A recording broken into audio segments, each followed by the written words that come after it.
It is a year since Mary Lou McDonald replaced Gerry Adams as the Sinn Féin President, a year that's been dominated by Brexit, of course. So what's the verdict on her first 12 months? Gareth Gordon's been finding out.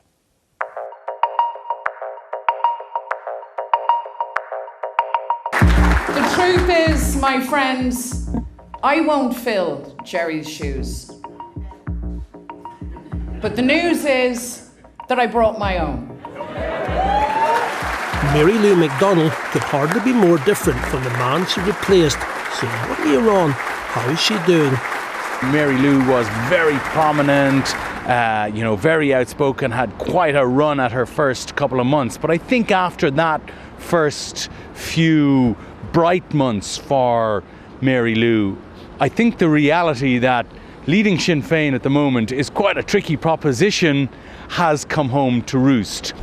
Getting the big job in the year the Dáil marked its first 100 years could have been an omen, but in many ways the timing could not have been worse for Mary Lou McDonald.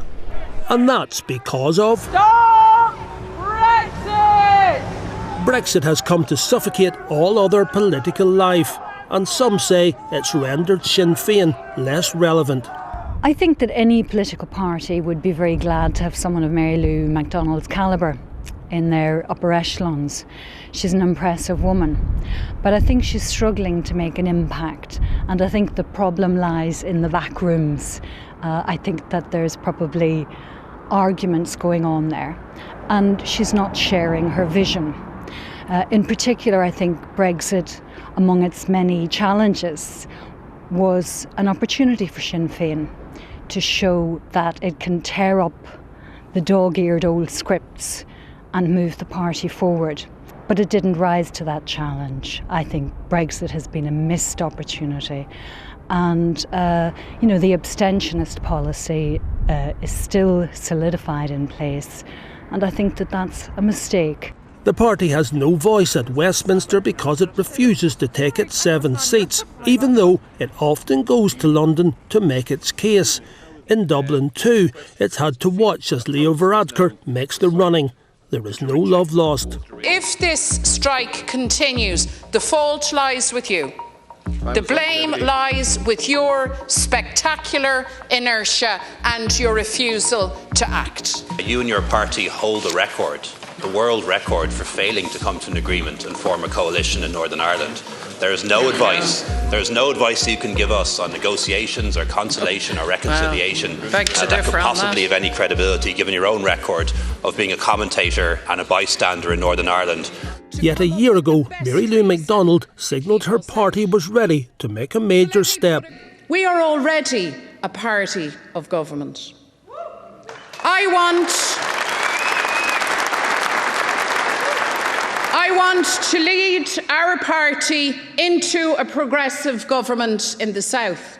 I think she hoped that that would unlock the possibility for Sinn Féin of being in government in Dublin and in Belfast simultaneously, as a way not just of exercising power and furthering Sinn Féin's policy goals in both jurisdictions, but of course advancing the United Ireland agenda. But since then, partly as a result of Brexit, partly as a result of the feelings of their own parties, not just the TDs but the grassroots, I think it's becoming clear that neither Fianna Fáil nor Fine Gael are inclined to take that step after the next election, whenever it comes. And that, I think, leaves Mary Lou in something of a strategic bind. A major blow was the poor performance of the Sinn Féin candidate in the presidential election, and then an apparent U-turn after saying she would prefer not to have a border poll in the event of a crash Brexit. Then there was the resignation of TD Peadar Tóibín over the party's decision to change its position on abortion. First of all, Mary Lou is a very able politician for sure. She's very fluent and she's a great communicator. On one hand, he's complimentary.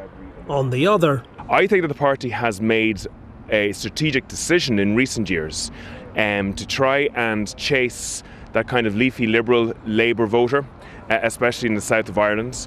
It's dialled up its rhetoric with regards, let's say, transgender rights and abortion. It's dialed down its rhetoric with regards United Ireland, with regards economic justice and the EU. I think that they've probably narrowed its space in many ways, and obviously forced many people like myself out of the party in that time. I also think they've disempowered the grassroots significantly across the country. He listened to his conscience and there was no longer a future for him in the party. But Mary Lou McDonald also listened to her conscience, and 2/3 of the Irish people agreed with her that the absolutely restrictive abortion regime in the Republic didn't put women first. Mary Lou McDonald did indeed play a crucial role in last year's abortion referendum.